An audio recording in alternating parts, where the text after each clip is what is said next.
जब फिजिक्स को स्टडी करना शुरू करते हैं तो फिजिक्स की दो लॉज आती हैं जो कि बहुत इंपॉर्टेंट हैं। एक चीज तो आती है यूनिफिकेशन और दूसरी होती है रिडक्शन। ये है यूनिफिकेशन और ये है रिडक्शन। ये दो टर्म हैं जिनका बहुत बड़ी इंपॉर्टेंस है फिजिक्स के अंदर। पहले मैं बात करता हूं व्हाट इज यूनिफिकेशन। यूनिफिकेशन का मतलब है कि किस दुनिया भर की लॉज को, दुनिया भर के इफेक्ट्स को, बहुत सारे इफेक्ट्स को किसी एक चीज की हेल्प से डिफाइन कर देना। फॉर एग्जाम्पल अगर मैं बात करता हूं एनर्जी कंजर्वेशन, एनर्जी कंजर्वेशन आप लोगों ने पढ़ा भी होगा 10th में, कंजर्वेशन ऑफ एनर्जी। अब ये एनर्जी कंजर्वेशन हम लोग कहां कहां पढ़ रहे हैं वो दिखाता हूं मैं, कि हम लोगों ने बहुत सारे फिनोमेना पढ़े और हर चीज कहां आके बेस हुई, एक चीज पे, एनर्जी कंजर्वेशन। जैसे Bernoulli's theorem, motion of fluids, fluids का मोशन हम लोग पढ़ेंगे लिक्विड में, तो motion of fluids, Bernoulli's theorem energy conservation है। किरचॉफ सेकंड लॉ हम लोग पढ़ेंगे, वो एनर्जी कंजर्वेशन है कि वोल्टेज के ऊपर डिपेंड करती है वो लॉ। लेंज लॉ पढ़ेंगे, वो एनर्जी कंजर्वेशन है। तो इस तरह से दुनिया कई सारी है। Even first law of thermodynamics, thermodynamics chapter में पढ़ेंगे, वो भी एनर्जी कंजर्वेशन है। तो मैंने यहाँ यूनिफिकेशन का मतलब डिफरेंट डिफरेंट चीजों को एक थ्योरी से प्रूव करना है, एक थ्योरी में ढालना, उसको हम कहते हैं यूनिफिकेशन। सेकंड टर्म आता है रिडक्शन। रिडक्शन के लिए मैं आपको बताता हूं कि जैसे हम लोग, मैंने कई बार कहा है कि एक टारगेट अगर हम बड़ा देखते हैं तो उस बड़े टारगेट के छोटे छोटे छोटे छोटे स्टेप्स होते हैं। अगर मैंने लाइफ में टारगेट देखा कि मुझे नीट क्लियर करना है, मैंने लाइफ में टारगेट देखा कि मुझे जेई क्लियर करना है, बड़ा टारगेट दिखाई दिया, लेकिन उसके छोटे छोटे स्टेप्स होते हैं। स्टेप्स कैसे होते हैं कि मुझे यहां तक का काम करना है, इतने दिन में करना है, इसकी इतनी प्रॉब्लम्स करनी है, वो छोटे स्टेप्स हैं। तो बड़े टारगेट को छोटे छोटे पार्ट्स में डिवाइड कर देना, वो कहलाता है रिडक्शन। ऐसे यहां फिजिक्स में कैसे होगा रिडक्शन? मान लीजिए मैंने किसी चीज का फिनोमिना पढ़ना है, लाइक मुझे पढ़ना है सिंपली एक बुलेट मैंने यहां से डाली, ये बुलेट गई, आकर फायर किया, टकराई एक ब्लॉक से, और ब्लॉक से टकराने के बाद वो ब्लॉक आगे तक चला गया। बुलेट बारी, टकराई, टकराने के बाद वो आगे तक चला गया। इसमें कितने सारे फिनोमेना हो गए? बहुत सारे हो गए। हम स्टडी कैसे करेंगे? बुलेट को किस वेलोसिटी से छोड़ा, यहां पहुंचने पर उसकी वेलोसिटी क्या थी, टकराने पर दोनों की मिलके वेलोसिटी क्या थी, देन ये कितनी दूर तक गया। हमने क्या किया, इसके छोटे छोटे पार्ट में से डिवाइड कर दिया। सेकेंड एग्जांपल लेता हूं मैं, जैसे कि हमने पढ़ा जनरेटर या मोटर। जब हम इन चीजों को 10th में पढ़ के आ रहे थे, मोटर को या जनरेटर को आपने पढ़ा होगा 10th में, तो क्या पढ़ा? Direct generator. उससे पहले हमने पढ़ा उसको ब्रेक कर दिया, क्योंकि बाहर से जनरेटर कुछ नहीं दिखता, सिंपली एक मशीन दिखती है। लेकिन जब हमने उसे स्टडी करना शुरू किया, हमने क्या किया, इसमें मैग्नेटिक फील्ड लिया। इसके अंदर मैग्नेटिक फील्ड कहां से आया? दो मैग्नेट, छोटी सी मैग्नेट ली, मैग्नेट से आ रहा है। उसके अंदर कॉइल थी, उसके अंदर स्लिप रिंग्स थे, आर्मेचर थी, तो उसके छोटे छोटे पार्ट करे, फिर उनको स्टडी किया। ऐसे ही ये मेथड कहलाता है रिडक्शन मेथड। रिडक्शन का मतलब बड़ी चीज को छोटा कर करके, ब्रेक कर करके स्टडी करना। और यूनिफिकेशन का मतलब है बहुत सारी चीजों को केवल एक थ्योरी से, एक चीज से डिफाइन करना। ये फिजिक्स की दो मेन चीजें हैं, यूनिफिकेशन और reduction. Physics, technology and society, समाज। देखिए, अगर मैं कहूं कि समाज ने, फिजिक्स ने हम सबको बहुत करीब ला दिया, तो गलत नहीं है। फिजिक्स ने हमारे रिलेशंस बहुत करीब कर दिए, हम लोगों को बहुत पास ला दिया। कैसे लाया उस चीज को मैं डिस्कस करूंगा यहाँ पर। सबसे पहली चीज क्या है, मैंने पहले भी कहा था, physics is the mother of technology. जितनी भी टेक्नोलॉजी है उन सब की जननी क्या है? फिजिक्स है। वो सब कहीं ना कहीं फिजिक्स से स्टार्ट होते हैं। कैसे? या ये कह सकते हैं, जब हमें टेक्नोलॉजी में नीड दिखाई देती है ना, तो उसको फिजिक्स की हेल्प से हम आगे बढ़ाते हैं। जैसे सबसे पहली बात करते हैं मैकेनिक्स की। मैकेनिक्स में और एक हम बात करते हैं, हम पहले चलते थे बैलगाड़ी से, फिर आई साइकिल, फिर आया इंजन, और उससे क्या बना, स्टीम इंजन बना। स्टीम इंजन भी आजकल सिर्फ लोको शेड में रह गए रखने के लिए, या सुल्तान मूवी में देखने के लिए। लेकिन अब क्या होता है, मैकेनिक्स के साथ साथ स्टीम इंजन खत्म हुए, स्टीम इंजन के बाद डीजल इंजन आया, फिर इलेक्ट्रिक इंजन आया। अब और जैसे जैसे टाइम बढ़ रहा है, हमें टेक्नोलॉजी की नीड हो रही है, हमें उसकी और ज्यादा एडवांस करने को पड़ रहा है, वहां हमें फिजिक्स की जरूरत पड़ रही है। और वहां फिजिक्स में क्या आता है, जो इंजन मैंने लिए उसके लिए हम पढ़ते हैं मैकेनिक्स प्लस थर्मोडायनेमिक्स।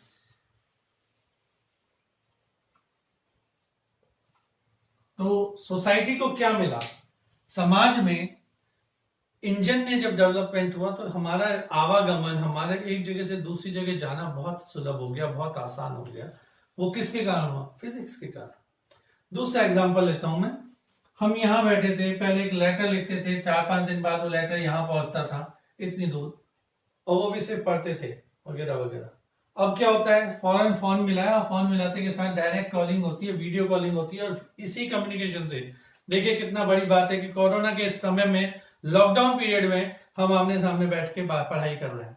मैं यहाँ पढ़ा रहा हूं, आप पढ़ रहे हैं, मेरी आवाज को सुन रहे हैं। This is because of communication. ये टेक्निक क्या कहलाती है, communication. And this technique is based on electromagnetic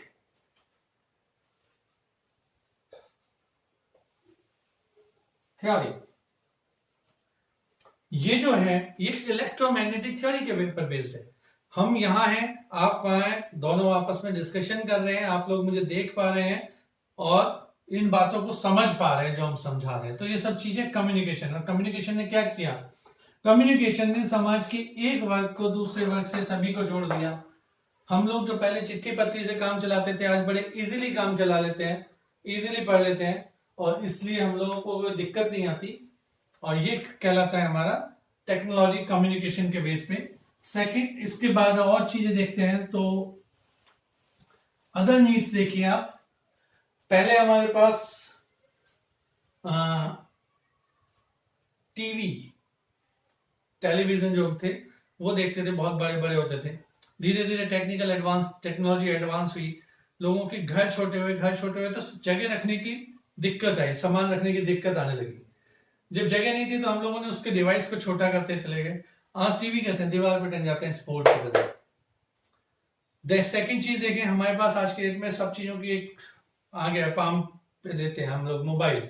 mobile में आपका टेलीविजन भी है, मोबाइल में आपका कंप्यूटर भी है, मोबाइल में आपका लैपटॉप भी है। मींस हम लोग एक ऐसी टेक्नोलॉजी पे पहुंच गए जिसको कहते हैं, कंप्यूटर की बात करें तो कंप्यूटर है या फोन है आपका, मोबाइल फोन या लैपटॉप, ये सभी चीजें बेस्ड हैं सेमीकंडक्टर्स पर। सेमीकंडक्टर से हम लोग क्या करते हैं, छोटी छोटी चिप बनी हमारे पास, और उनसे हम लोग डिवाइसेस बनाए। तो ये सारी चीज हमारी है सेमी कंडक्टिंग फिजिक्स, या कह सकते हैं इलेक्ट्रॉनिक्स।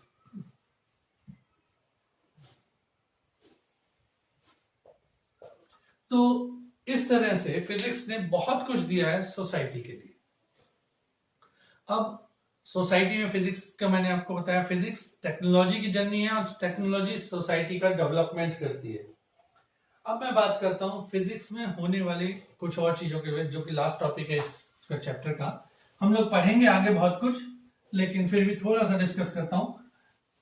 फिजिक्स में हम लोग 4 तरह के फोर्सेस की, नेचर में 4 तरह के फोर्स होते हैं, 4 types of force in nature. वो 4 टाइप के नेचर में फोर्स कौन कौन से हैं? नंबर 1 ग्रेविटेशनल फोर्स,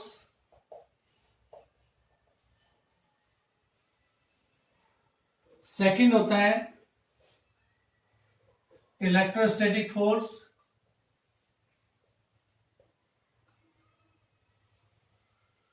थर्ड होता है मेरा nuclear force, and fourth one is weak nuclear force.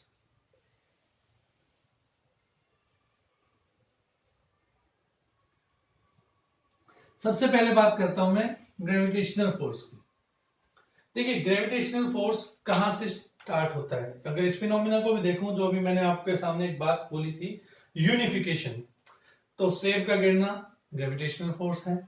Moon का अर्थ के चारों ओर रोटेट करना वो भी ग्रेविटेशनल फोर्स है। एक छोटी सी से कितनी दूर तक पहुंच गए। सन के चारों ओर अर्थ का घूमना ये भी ग्रेविटेशनल फोर्स है। इसका मतलब हर दो बॉडीज के बीच एक फोर्स लगता है, तो वो फोर्स कहलाता है ग्रेविटेशनल फोर्स। ग्रेविटेशनल फोर्स कहता है कि यहां पर दो बॉडीज हैं, इन दोनों बॉडीज मैक्रो बॉडीज जिनका साइज काफी बड़ा है, उन दोनों बॉडीज के बीच हमेशा एक अट्रैक्शन फोर्स होगा, and this force is called gravitational force, attraction force.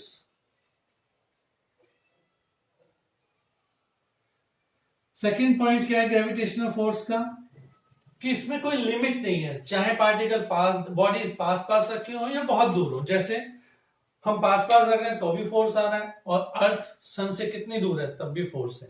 तो इनफाइनाइट रेंज है, लॉन्ग रेंज फोर्सेज है, स्मॉल रेंज नहीं है। These are the long range force,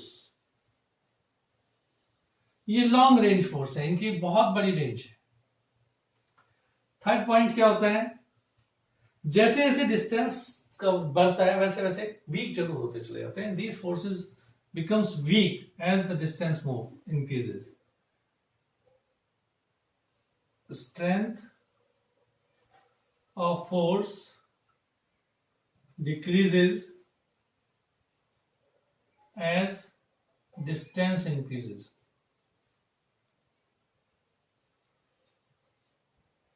और ये भी कह सकते, फोर्थ पॉइंट और हुआ, this is the weakest force. ये नेचर का सबसे ज्यादा वीक फोर्स है, बहुत वीक फोर्स है नेचर में।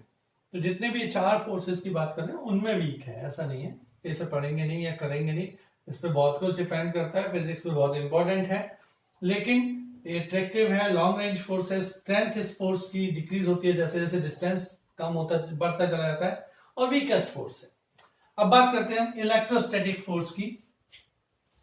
तो इलेक्ट्रोस्टैटिक फोर्स दो चार्ज बॉडीज के बीच लगता है, चार्ज पार्टिकल के बीच लगता है।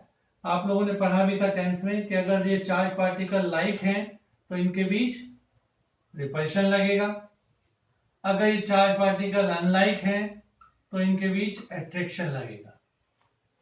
मींस यहां पर दोनों तरह के फोर्स लगेंगे, अट्रैक्टिव फोर्स भी लगेगा और रिपल्सिव फोर्स भी लगेगा। अट्रैक्टिव एंड रिपल्सिव दोनों तरह के फोर्स होंगे।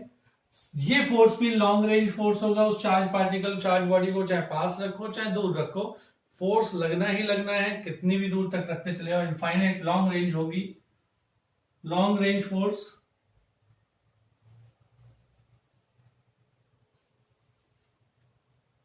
थर्ड सेम, इसकी भी स्ट्रेंथ डिक्रीज होगी जैसे जैसे डिस्टेंस बढ़ेगा, but this is strong force. Strong force, इस ये फोर्स वीक नहीं है, इसकी वैल्यू बहुत ज्यादा है, इसके रेस्पेक्ट में बहुत स्ट्रॉन्ग है। देखा जाए तो स्ट्रॉन्गेस्ट फोर्स कौन सा है, this is the strongest force, इसको मैं 1 नंबर दूंगा।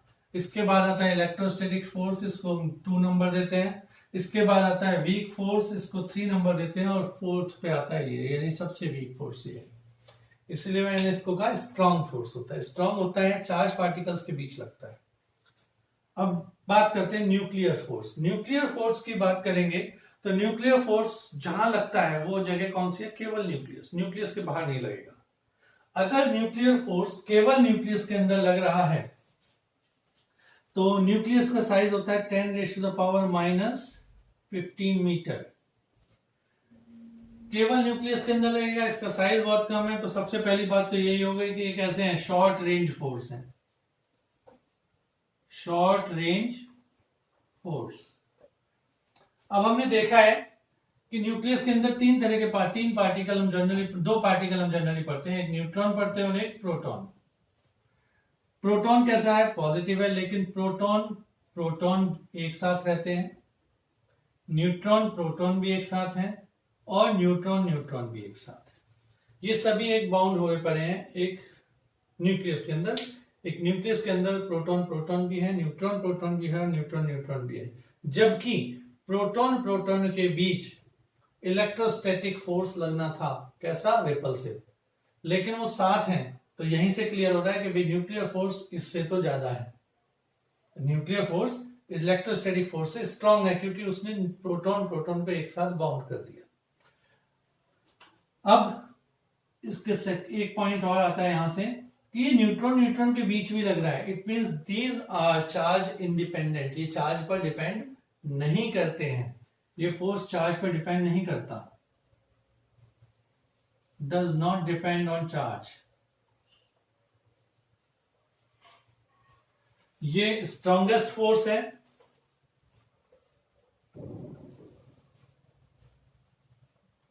चार्ज पे डिपेंड नहीं करता और शॉर्ट रेंज फोर्स है। आगे हम पढ़ेंगे बहुत सारा, लेकिन आज जनरल इंट्रोडक्शन है, तो इंट्रोडक्टरी पार्ट में मैंने बता दिया। वीक फोर्सेस, इसके विषय में हम बहुत ज्यादा कुछ स्टडी नहीं करेंगे, क्योंकि थोड़ा आगे का पार्टिकल हो जाएगा। ये फोर्सेस वहां वर्क करते हैं जहां पर रेडियो एक्टिविटी आ जाती है, जहां पर पार्टिकल्स में न्यूट्रिनो एंटी न्यूट्रिनो पार्टिकल्स आ जाते हैं, लाइक इमिशन होता है बीटा, जब बीटा दिखेगा या अल्फा दिखेगा, तो वहां पर न्यूट्रिनो एंटी न्यूट्रिनो की जो पार्टिकल फिजिक्स आती है, वहां पर ये वीक न्यूक्लियर फोर्सेस एग्जिस्ट करते हैं। तो कुल मिला के आज इतना ही। नेक्स्ट लेक्चर से हम लोग पढ़ेंगे यूनिट, डायमेंशंस और इसके आगे के फिजिक्स।